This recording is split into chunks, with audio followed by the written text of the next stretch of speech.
Okay, so let's start. I can see there are some new faces now.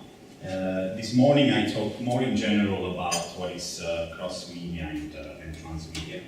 So very quickly, a few words about me, then I will just bring everybody on the same level, so to follow me today, this afternoon, and then we will go from there.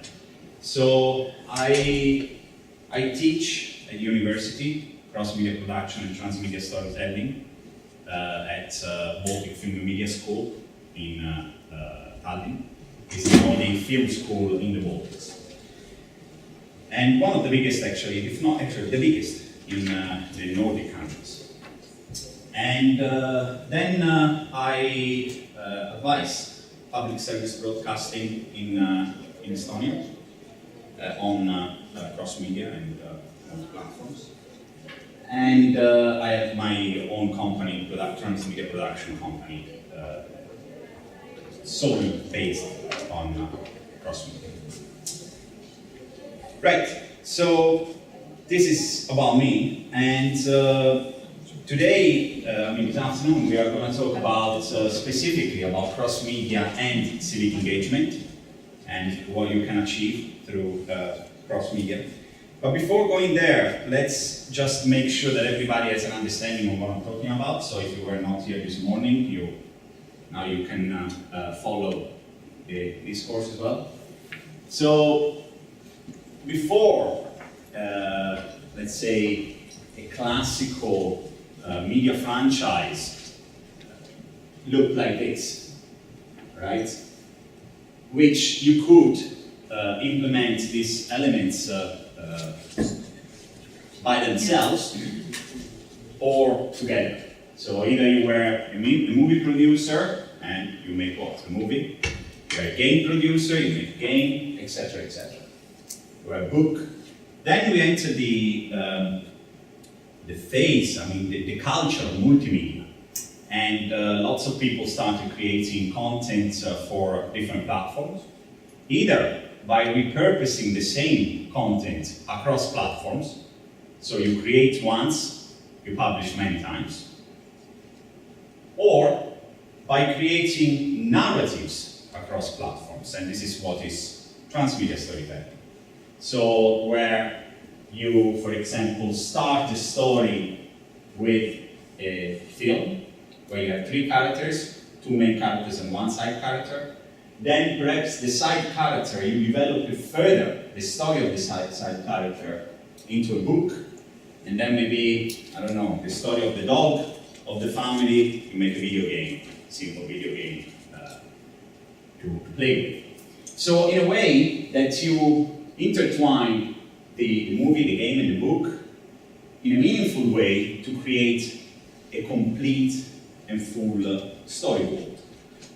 Right? So now you have here your story world, which can be experienced all together, or it can be experienced not as a whole, but as single part. It's very important that each part is able to stand alone, meaning that if you watch the movie and you don't want to play the video game, you don't want to read the book, you still have a good understanding of the film itself, you have a fulfilling experience.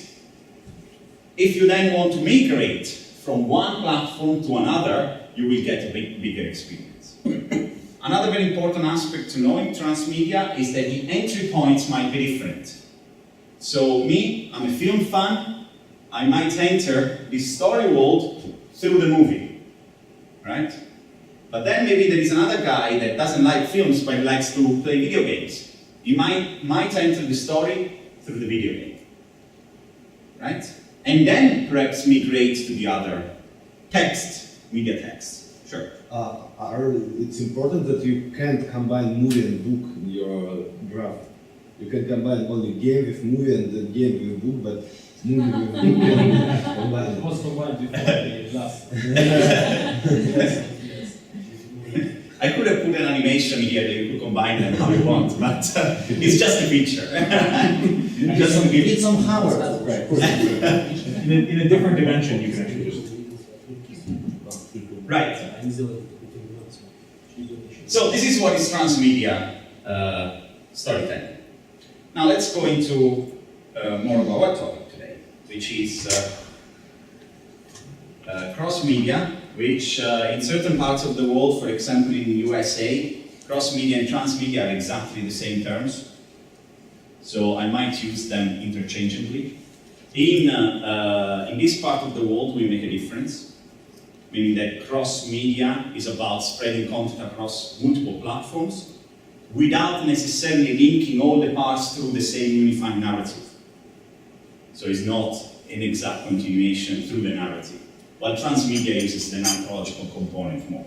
But this is just a differentiation that, for example, scholars in university, they make here in Europe, but in the US, they really don't care. They say, well, as long as it's multi-platform, it's called either transmedia or cross-media. So when we talk about transmedia for civic engagement, we start with, with the word, with the term, engagement. What is engagement? Well, to engage, it means occupying or attracting someone's interest or attention. This is per dictionary definition. And to be engaged, it means to participating or becoming involved in. Right? So here we have two important aspects. First of all, you know something about the topic. You are attracted by it, so you have an interest, you have an attention span over the given topic, and you want to participate in it in various forms.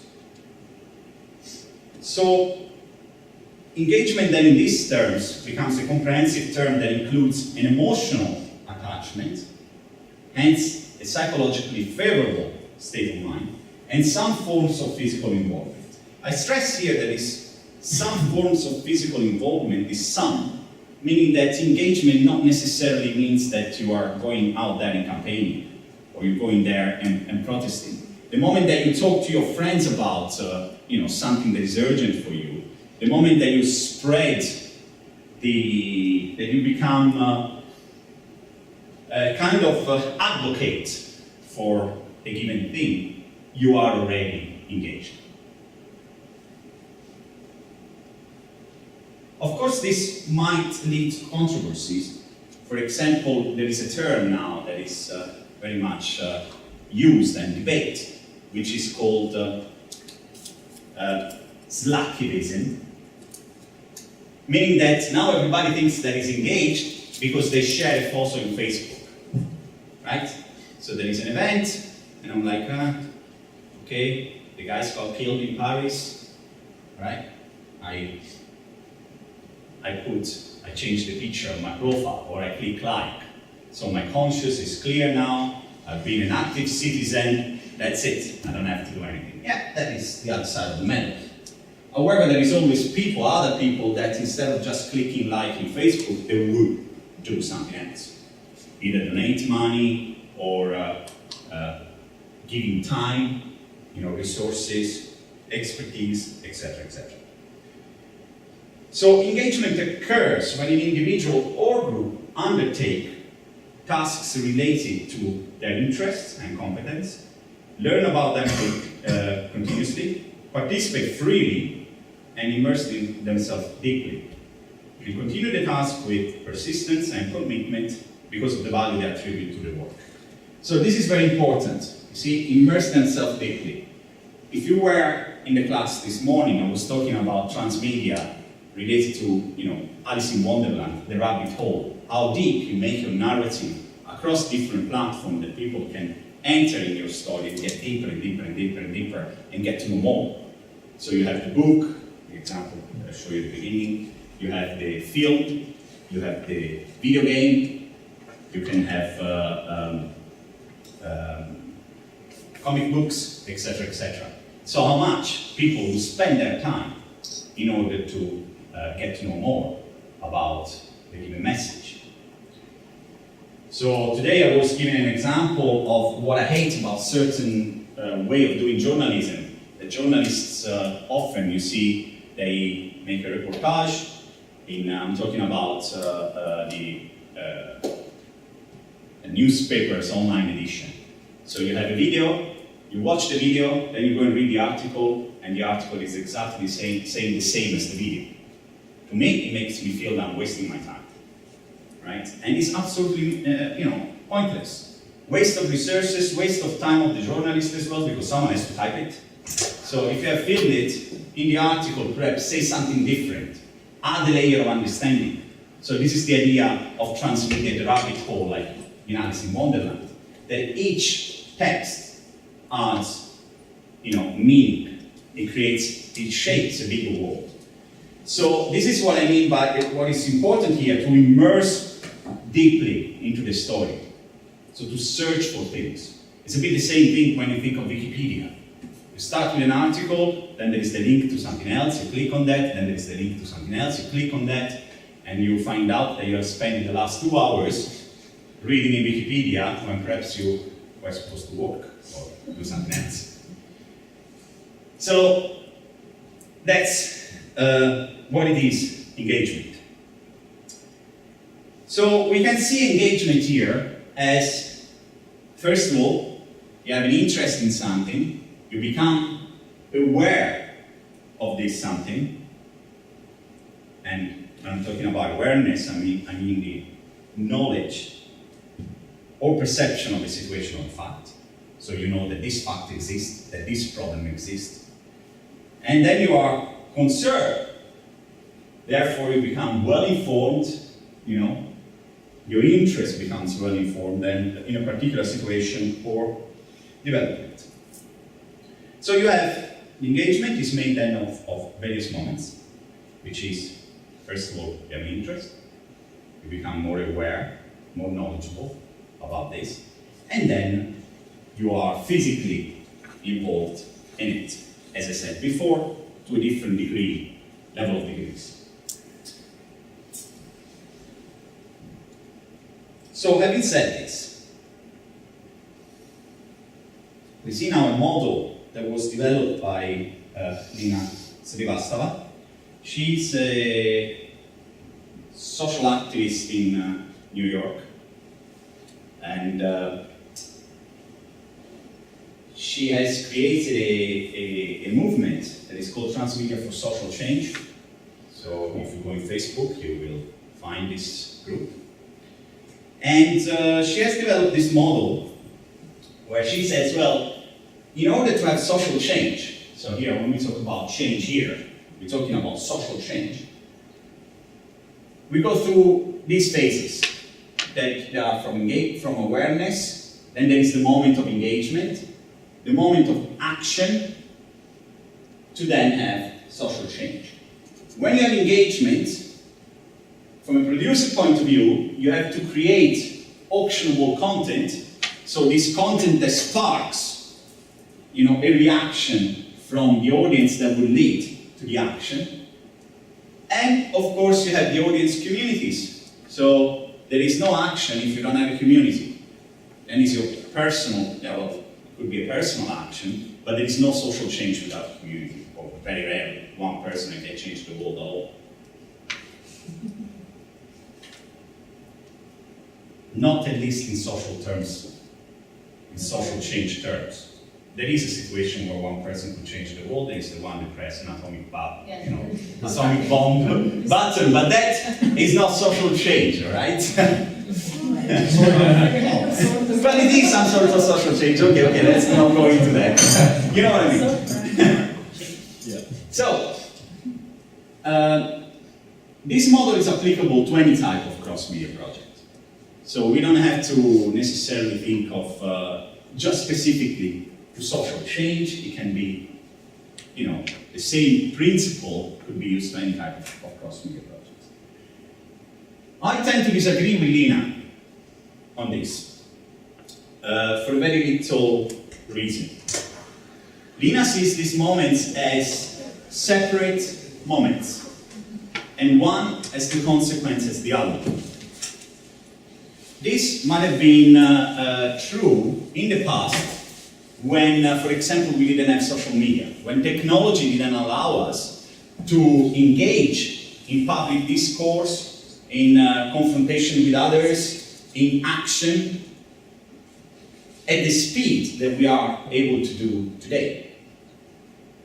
Today, the moment, the shift, from awareness to engagement to action can be so short that practically are not three separate moments, but they are the same moment moving social change or leading to social change. So I think that the way that is presented here is a bit too schematic and is a bit too rigid. I might not know anything about a given topic, but if you put me in the condition to get to know it and to react to it, it might be very, very fast, this transformation. Then there is another module that was developed by Aker and Smith, and they talk about the dragonfly effect. Dragonfly effect is called like this because a dragonfly, in order to fly and not roll wonky or fall on the ground, it has to use the four wings together. It has four wings and they all have to move in a particular way in order to guarantee stability and motion. So they're saying that there are four moments in social engagement through cross-media that a producer, this is from a producer point of view, that a producer should always take in consideration. First of all, it has to focus on a particular topic. It has to design something to grab attention of the audience.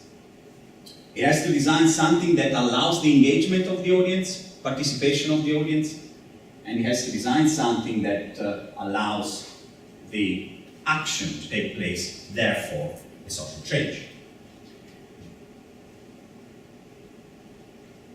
So, when we refer to focus, we refer to the need of choosing a concrete and measurable goal in order to design, implement, and pivot a strategy of actions, aid, sustain, and co-work together with the other three elements. Now, this is very important. This is, I think, is something that I was asked this morning about.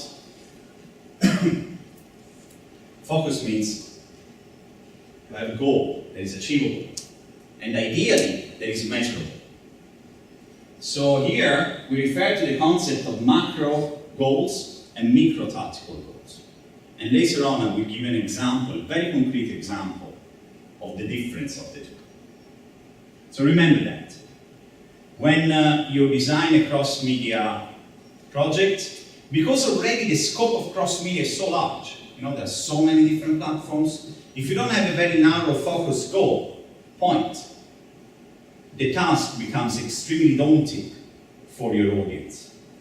They will not most probably follow you, because not only that you are suggesting them to migrate from one platform to another, but at the same time, they don't even know why they're doing it. What is the outcome if the scope of your idea is too big?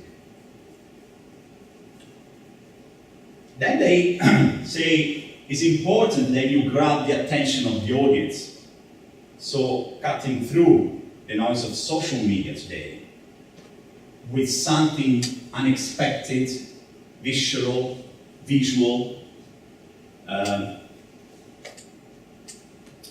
There is a term that I don't particularly like, which is viral, right? Well, there have been lots of studies of how to make a viral video. MIT has worked an awful lot, Harvard as well on it. They tried, we put kids, cats, dogs, a bit of funny, pain as well. But usually if you go on the, kind of soft, to cry video, it has been proved that it's more viral, but despite of them putting all the ingredients together and trying to do that, they didn't manage to get a viral video.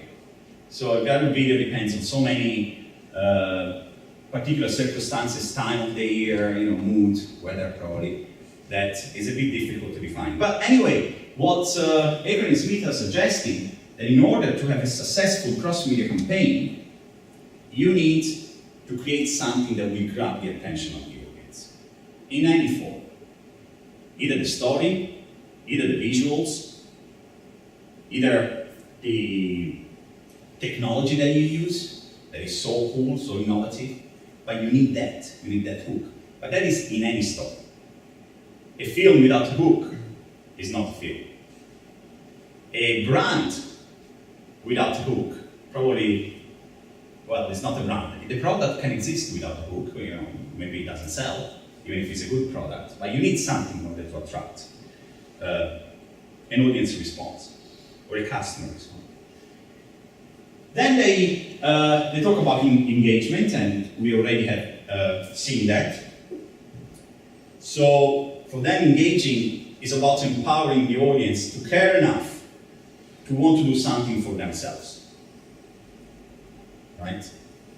Engagement is always about an emotional connection that you establish between the person and a given topic.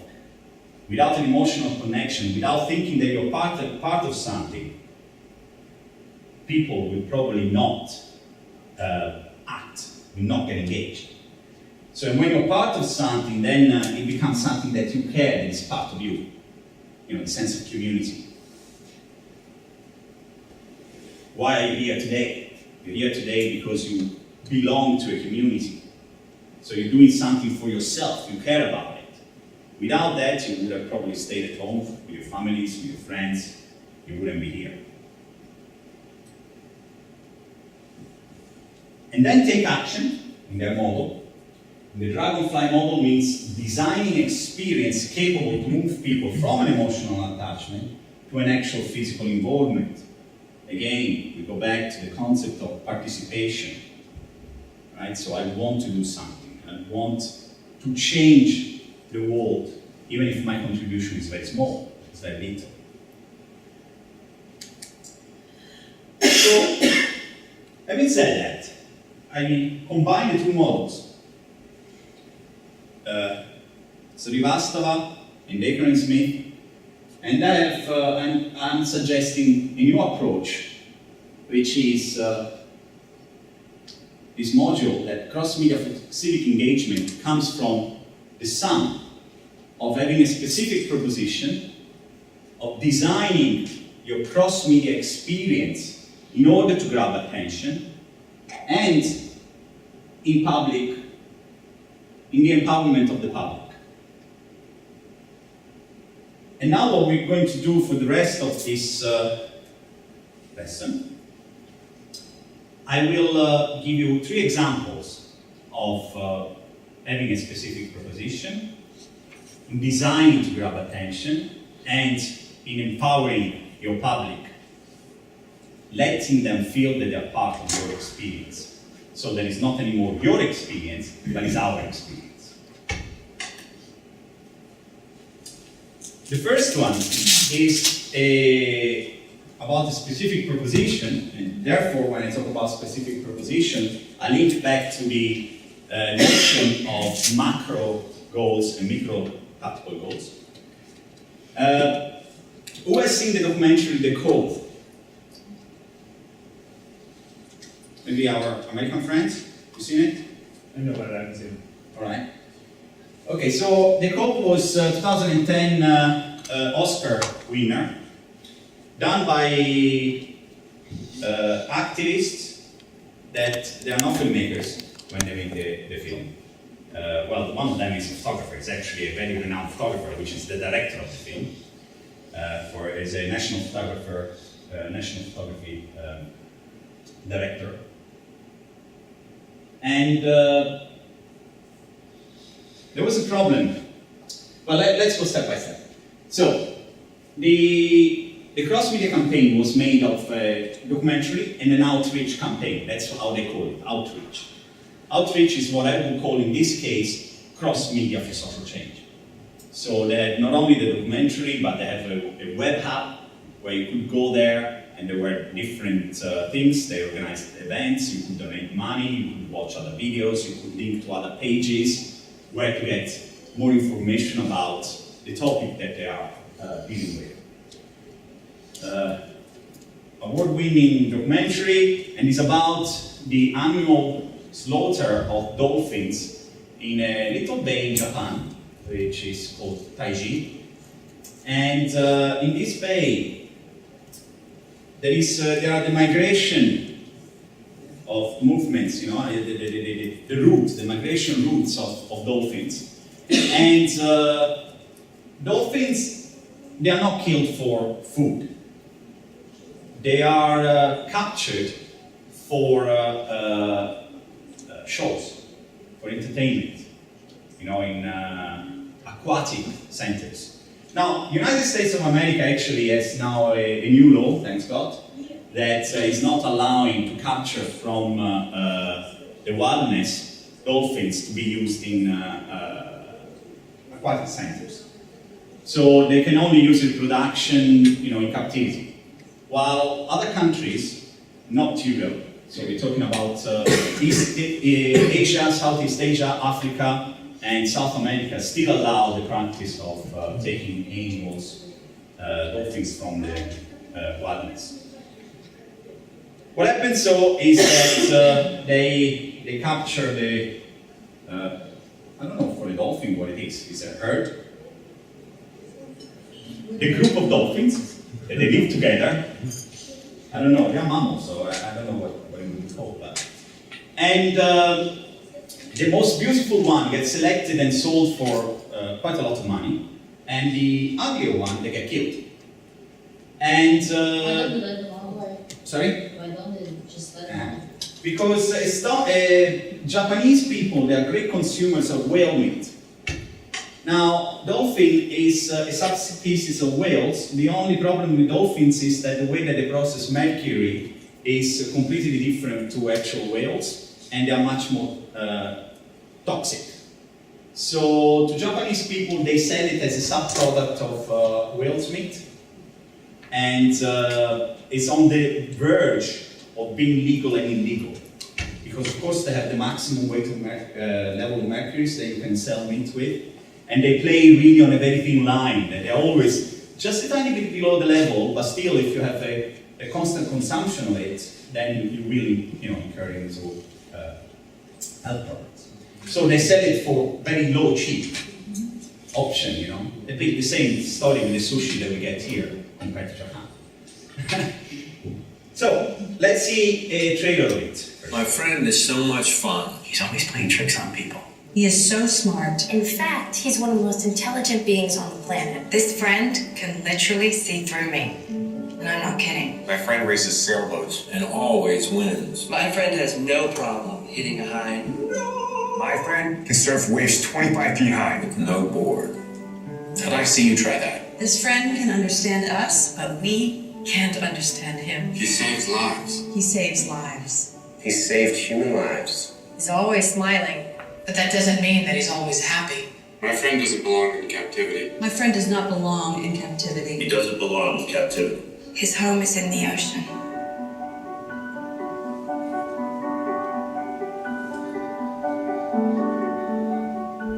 But my friend is in serious trouble.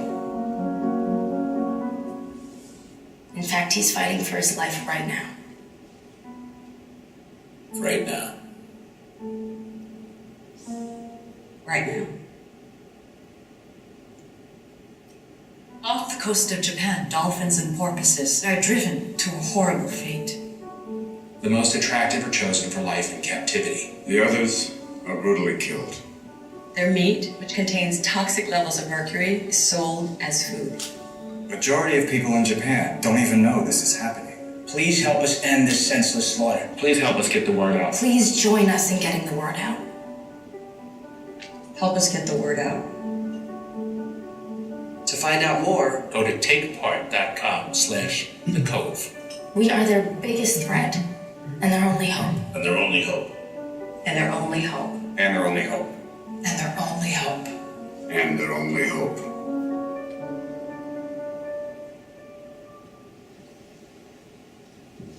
they were actually quite successful at it. People started going to Taiji every 1st of September and just stopped the fishermen from doing what they were doing there. And the numbers paid off. Now, why am I talking about this? Why this example? Apart that it's a very nicely done documentary, very engaging. You know, I'm talking about it because this documentary was produced by the Oceanic Preservation Society. Now, the Oceanic Preservation Society is a non-profit organization founded in 2005 by the director of the Cove. And their objectives is to create film, photography and media inspiring people to save the oceans. I was talking to these guys last year and I was saying, really? Save the oceans? I mean, how do you know when you have saved an ocean? Well, maybe, you know, in, I don't know, 500 years, my whatever son, he will tell me, well, you actually did, or you didn't. But right now, I can quantify it, right? So if you're saying, as a filmmaker, as a cross-media producer, you're saying, my goal is to save the oceans, well, maybe some people will follow you, but the majority will say, nah, hey, I really don't get you, right? So, they, in order to reach the grand, you know, macro goal, they did create the Cove. It wasn't about saving the oceans.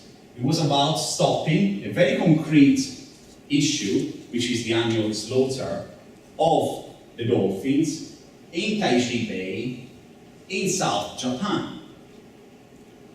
So this was to have a micro-tactical goal in order to achieve the big macro goal. And Louis was saying, well, we did this, now we're moving on. Now we have the next project, and then we will have the next project, always in the same direction, to save the ocean. But because to save the ocean is too much of a big idea, then we divide it in very concrete, measurable goals. So this year in Japan, in Taiji, the killing of dolphins went from being over 3,000 dolphins last year to be around 500 this year, and before there were actually more. There were around 10,000 dolphins killed every year before they started campaigning for it. So that's what I'm saying. Focus on one specific goal when you design cross-media. Because cross-media itself is already very complex, you need to have a very measurable goal in order to succeed.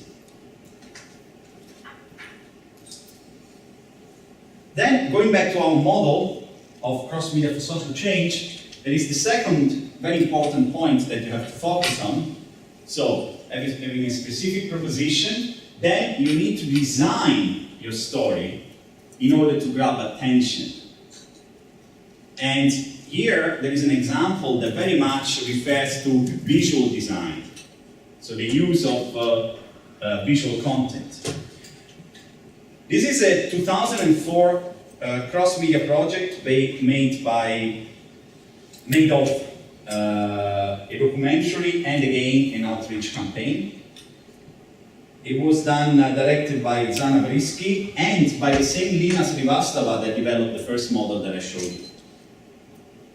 So I was talking on the phone with Lina, and we're saying, come on, in 2004, you were doing this that is considered one of the most quoted, probably, cases of transmedia storytelling applied to social change. Hey, you know, it's quite pioneering. And she said to me, well, to be honest with you, we had no idea what we were doing transmedia.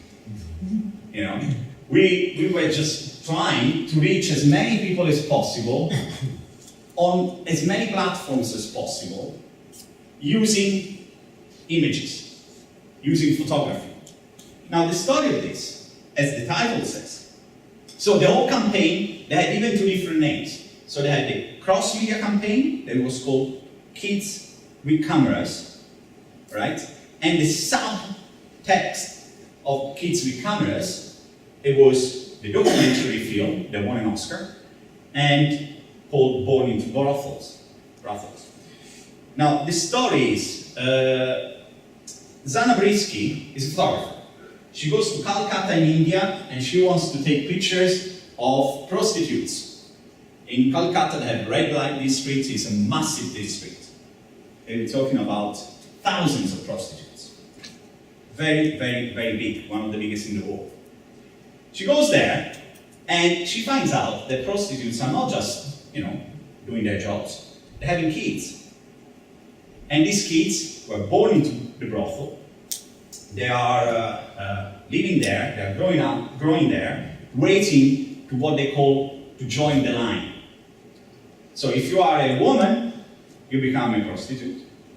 If you are a man, you become a pimp. Right? There is no much alternative. That's usually your, progress, your growing curve. Yes, exactly. So she thought, okay, what can I do about it? She started teaching them photography. And the documentary changed completely from a story about the prostitutes. It turned into being a documentary about the photographer that went to the brothel to teach photography to the kids. All right? And it's the story about those kids.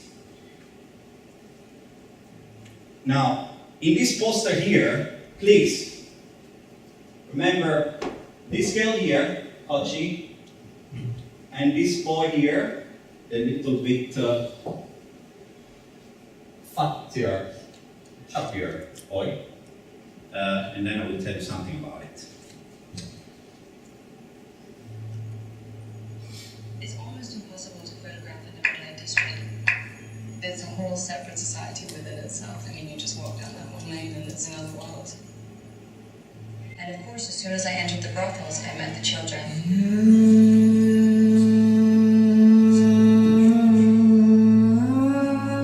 They were all over me, and I would play with them and take their photographs, and they would take mine. That's when I thought it would be really great to teach them and to see this world through their eyes. From the perspective of 8 children, led by the compassion of one woman. Take your time to look and make sure everything in the whole square looks good. She's really good at photographing on the street because she's very strong. The children ask me for help. They ask for it all the time. There's so little I can do. All I can do is try. There's so much information in this picture. It's just a beautiful photograph.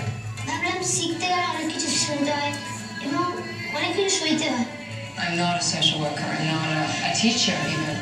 But without help, they're doomed. These kids want to be out of there. Are there any boarding schools that would take them? No place is the right place. Nobody would take them. From the streets of Calcutta. My goal now is to raise money for them using their own photography. To an auction block at Sotheby's. Are you excited? Yes. Oh, they're all here. Amazing. I think he's reached a critical point, and if he doesn't get out of there really soon, he's lost. You and you and you have been accepted into a school. 8 children. People ask me, why do I come and do this work? There's no rational reason. Born into brothels. Learn to see, learn to create, learn to hope.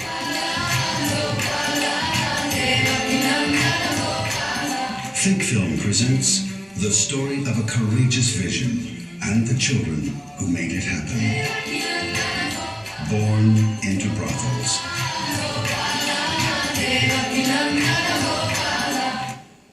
Right, so why am I showing you this? Because the campaign Kids with Cameras, it was not based on the documentary. The documentary came after that. Oops. It's almost... The whole campaign was based on the photos that the kids were taking. So they very much used photography in this case to raise awareness, to raise emotional engagement, etc., etc. And in a minute, I'll show you what they did.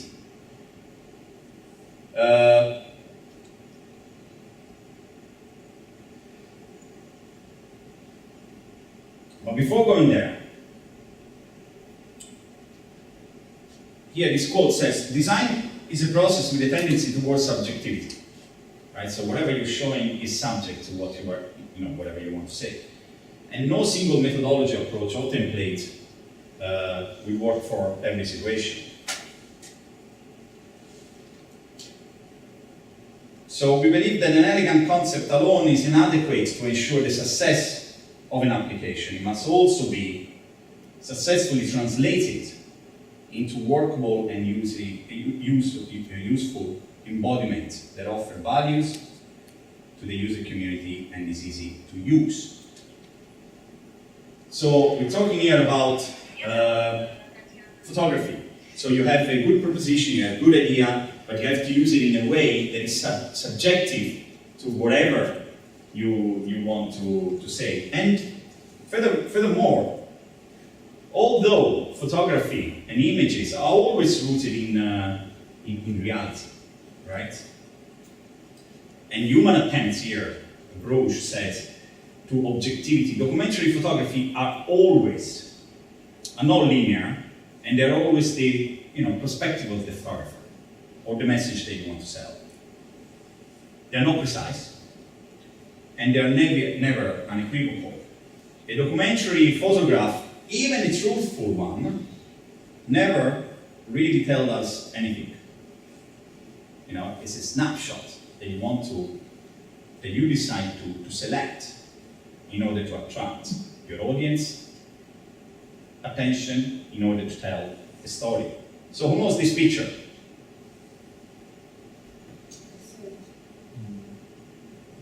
Hands up, who saw it before? Right? So this is 1993 Pulitzer, 1994 Pulitzer Prize winner, Kevin Carter. Now, what we see here in the image, of course, is Africa. Of course, there is a kid, very thin.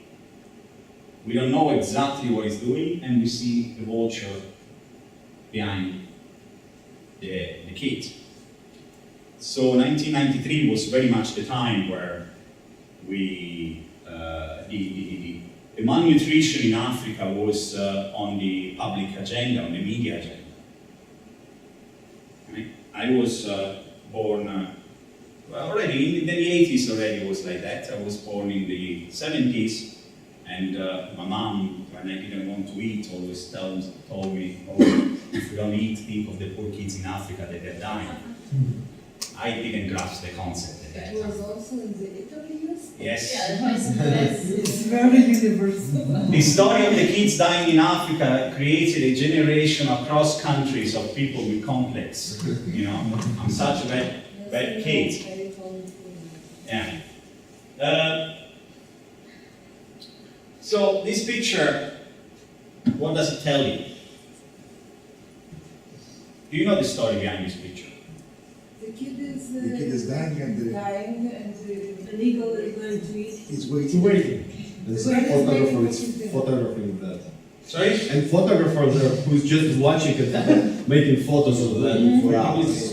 What? He was waiting for hours. I mean, the photographer is a bastard, okay? Okay, fantastic. That's what you read in the picture. There is a kid that is dying, a vulture that is waiting to eat him, and the photographer that is doing nothing, and just waiting. When is he gonna picture? Yes. Yeah, when is he gonna die? So he's gonna eat him and not take the picture of it. Wrong? That's not at all what happened. First of all, there were something around 20 photographers in front of this kid. The kid was not alone, he was with his parents. And the reason why the vulture was not there because he wanted to eat the kid, but they were at an actual food distribution camp of the United Nations. So when they arrive with sacks of rice and grains and things like that, they break, and there's plenty of vultures there, and what they do, they eat that. The kid, of course, we don't know now if he managed to, to have a normal life or those circumstances. But the kid left the scene afterwards with the parents, and the reason why the parents weren't with him, because in that particular moment, they were taking the sacks of rice. It's true that he was there for hours, but he was there for hours because there were distribution of the food. And photographers waiting for the special movement for the frame erosion. Yeah, but he was taking, afterwards, he was taking many pictures of vultures, so he was there with the camera set for many hours, and then he saw this, and he was, and he took the picture. Won a Pulitzer Prize. He was very much criticized at the time for it, for exactly the same reasons that you're telling us, and to his, let's say, in his redemption, he became a Spanish photographer. That he showed a picture from a different angle where you can see other photographers there, and you can see, the UN and everything. You say, well, this is exactly how it was.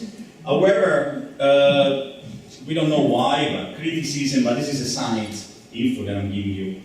Criticism, perhaps, or the harsh condition that he saw, Carter committed suicide in 1994. So he killed himself, the photographer. But okay, this is a side story. We are not talking about that. Why he did commit suicide. So this is an iconic picture that tells you the moment that you want to grab attention's audience, you make a selection. You take your stand, you take your choice. What you leave out perhaps helps you to tell a story. Filmmakers, they do that all the time. A film is made of blank spaces. And then it's up to the imagination of the audience to fill these blank spaces. To understand the context, to understand the emotional reasoning behind certain actions of the protagonists, etc., etc. So going back to our kids with cameras, what they did, they asked the kids to take pictures, and they made a photographic book out of it. So here you can see some on the photos taken by the kids. These photos were taken by the little boy that I was pointing out to you. Then they did send the boy to Amsterdam to a international photographic competition, which it was very much appreciated and followed at that time. They created postcards. These are photos of the boy, the little boy, Abjit, that they were sold globally. And they created photographic workshops. And then finally, they created what is called Hope House. That is a place where kids that otherwise wouldn't get a place in schools to study, there they can. So there are kids from socially troubled families. Now, the little girl that I was pointing you out earlier, she said, I keep thinking, if I could go someplace else, she was 10 years old, and get education, I wonder what I could become. Now, this born into brothels and kids with cameras was very much criticized for having what they called, there was especially one scholar, an Indian scholar, for what they called too much of a Yankee USA approach. Here we are, the Americans saving the people of Calcutta in India. Well, apart the fact that Lina Srivastava is Indian herself, okay? But, okay, let's not go there. And they were criticized because of these 8 kids, actually, many of them went back into the line, right? So currently, they are prostitutes. One is a pimp, another one is a drug addicted in jail. However, a little boy. So from what age do they start to work? It depends, but usually 12 years old. They already joined the line, 12, 14, that's the age. The little boy, oh, sorry, the little girl here, Kochi, 10 years old. She is studying photography in London, and she's very much happy. She's in her late 20s now. Well, late 20s, no, actually 24. And, sorry. And she's doing brilliantly. So, out of 8 kids, 1 girl is successful. The little boy, Abjit, is a fantastically talented filmmaker at New York Film School. And he's not fat anymore. Very fit, actually. And so, what I'm saying to you is that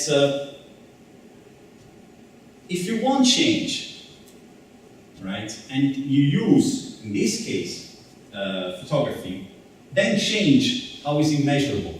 Is it 2 kids out of 8 a success rate? Well, in my opinion, yes. Even if you say 1 person, it's a success rate. Right? But of course, it's debatable. I'm not here to argue that. What I'm here to say to you is that if you have good design that would grab people's visuals are so strong. We live in the society of the image today. You know, we're always taking selfies. Right? But I don't. But, okay. Right. And then public empowerment. We are now leaving the drama, sphere. This is much lighter topic, right? Channel 4 in the United Kingdom, they are a great channel in promoting social change through their programming. And as I was telling you this morning, their module is that we create something, we keep it for 2 years, and then we give it to the community. So in this case, what they thought is that in Great Britain there is a severe lack of land where to grow vegetables for private people, mainly because there is lots of urban areas, and mainly because of how the society grew. So there are few people that they own large portions of the ground, and other people that don't have anything, to grow their own vegetables. However, people would like to grow their own vegetables because we're all green thinking, and it's nice to grow your own tomatoes and then put it in the salad. So what they have created a platform, again, through River Cottage is a TV show, a multimedia platform, a cross-media experience made of different websites, made of the actual program on TV, River Cottage, and made of this hub on the internet where they were telling people to kind of the same attitude that a user of Wikipedia would have. So first of all, not only if you own some land and you want to give it to the people, to put it there available for them to use. And usually the model was like, okay, I've got, 500 square meters of land. You come and grow tomatoes. You can grow them, you put your work and everything, you work very hard. And because I'm the landlord, you have to give me 10 tomatoes out of your 25 tomatoes production. So it was kind of a win-win situation. So I give you the land, you grow it, and then you return and you give me some of your harvest. And as well, people were contributing because then it became a very vibrant area where people were discussing their problems with growing tomatoes, for example, what type of fertilizer to use, and they created a platform in order to let really user-generated content to happen. So you could upload within the platform your own video where you're showing your tricks of the business, how to do it. And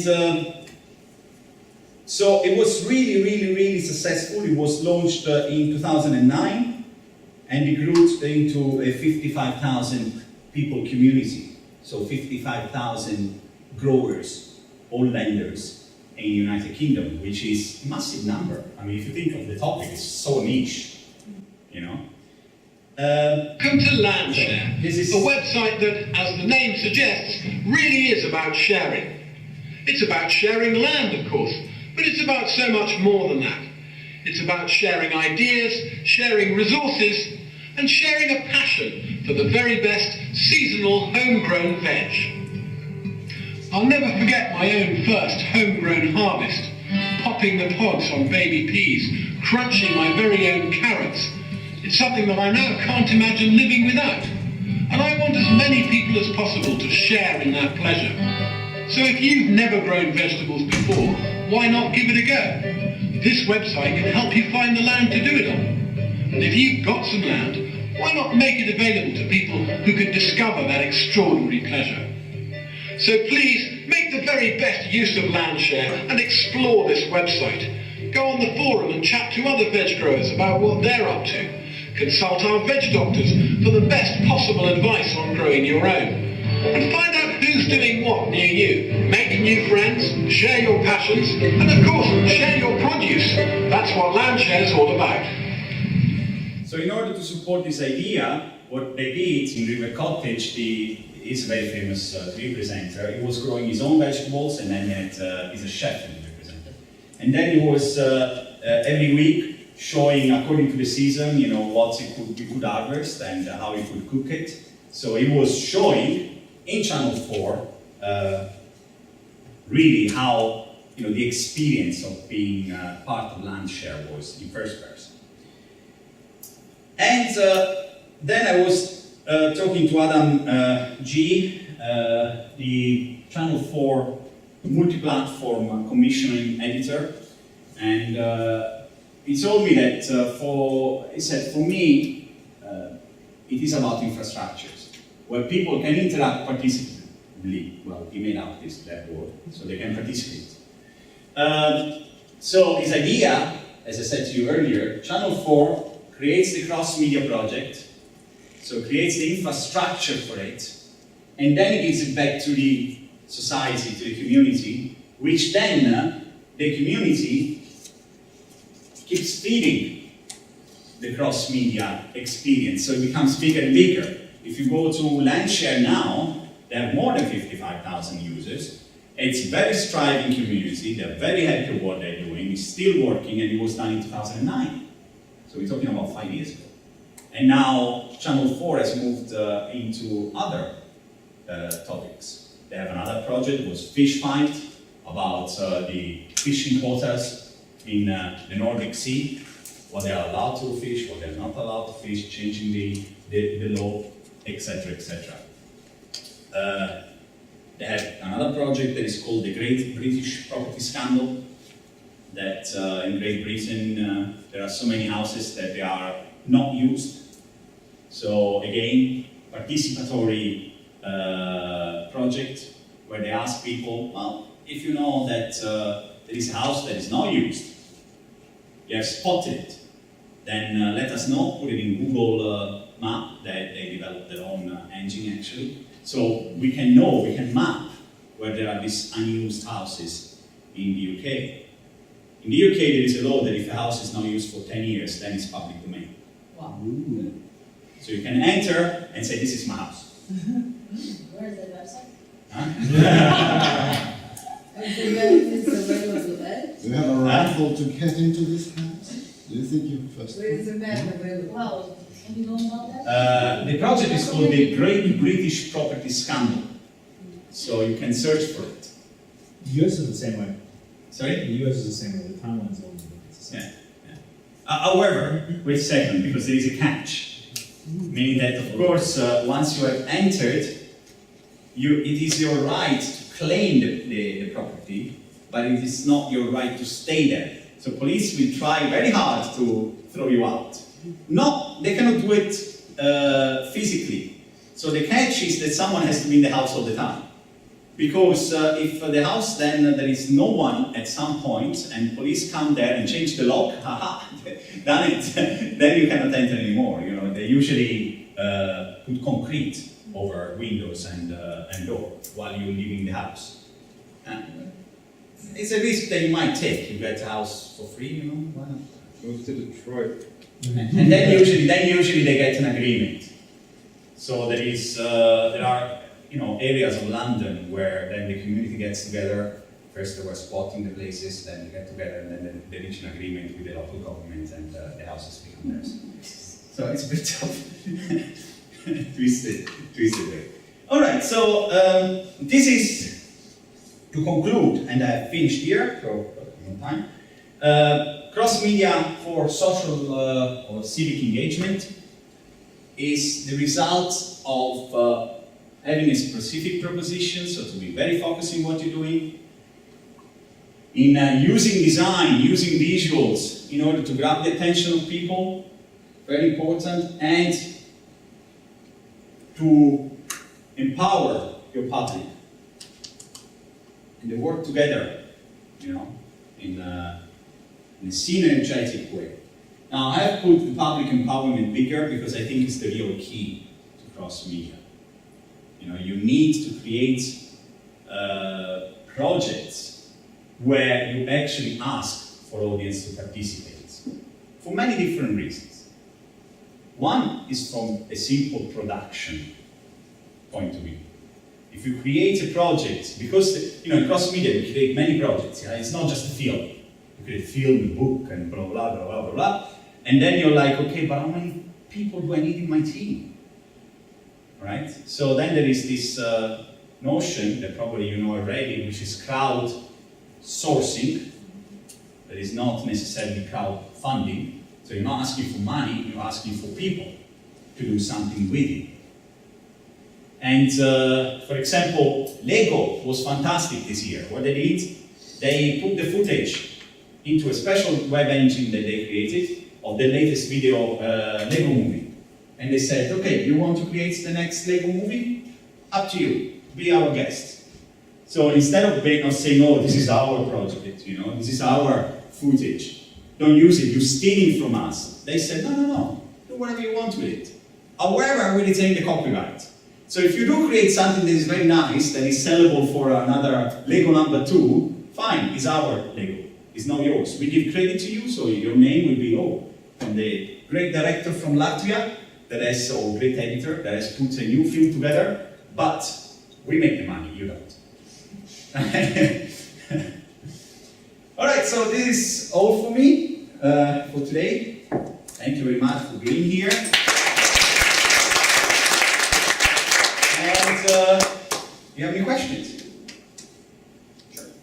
We had one very interesting variation on this. In the 2008 election campaign in the US, the Obama team made every sale on their website, so they were selling buttons and bumper stickers and other things for the campaign. Every sale was considered a donation. And the minute you bought anything, you were entered as a volunteer into the database. And then the system went to contact you. And so it was this turn of people from consumers to activists. And so it said, oh, you bought a button, good, now wear it to go knock on the door of your neighbor. Here's a list of 5 names and their phone numbers. Please go talk to them. It's a really, really interesting, super successful engagement strategy.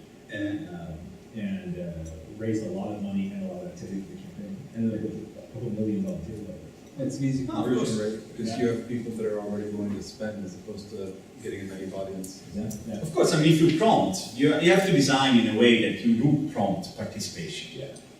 So it's a bit the same story that happened with this, that it was, after a while, got really annoying. The ice bucket challenge. So you were prompting in someone, for different reasons, probably because you didn't want to by not doing it, in participating and donating money. Then actually, very little people donated money in that case. They all just went for the ice bucket challenge. But there was a lot of money. No, of course. I would say little amount compared to the number of people that practically was all over the world. People Googled about the disease. See, that's that was good. So they were prompting, you see? And they collected a lot of money for that. It's even 1% is good. That's the reason my guess is that's the reason why it was less successful comparatively to the Obama campaign, because the conversion rate is grabbing people that are essentially naive. The only connection is that you have someone in common, a friend, and trying to prompt them into action. Whereas here, you already have action. You have the foot. In the You have the engagement, the emotional engagement. The moment that you have given money, you have already moved from an interest to a deeper awareness and to the physical engagement, which was in this case give you money. But then they prompt, apart from giving money, do something else. Well, I think the interesting thing was not just that they looked at donors. So campaigns have always done this with donors. The interesting thing they did is they looked at merchandise purchases. Yeah, but still, it's a form of donation. But the thing is, so actually, interestingly enough, the Obama campaign was the first to do that. They were the first to take, so typically campaigns have a merchandise shop that sells merchandise, and then a activist shop, so you donate, you volunteer, whatever. The Obama campaign took every single purchase of anything as a donation. They actually reported it as a donation to help inflate their donation numbers. But, so think about how brilliant that is, right? So if you sell a button for $5, that's now a $5 donation for the campaign, and the cost doesn't matter in the reporting of the donation. So you get many more donors this way if you count every person who bought a button as a donor. But then they did this really interesting engagement. It was really, really brilliant. Well, they were clever in doing it online, because if you make a purchase online, you have to leave your data, and if you go in the shop and just pay in cash, that's it, lost, you just get the money. But if you do it online, you have contact, and so yeah, that definitely was their way of doing it. Any other questions or comments?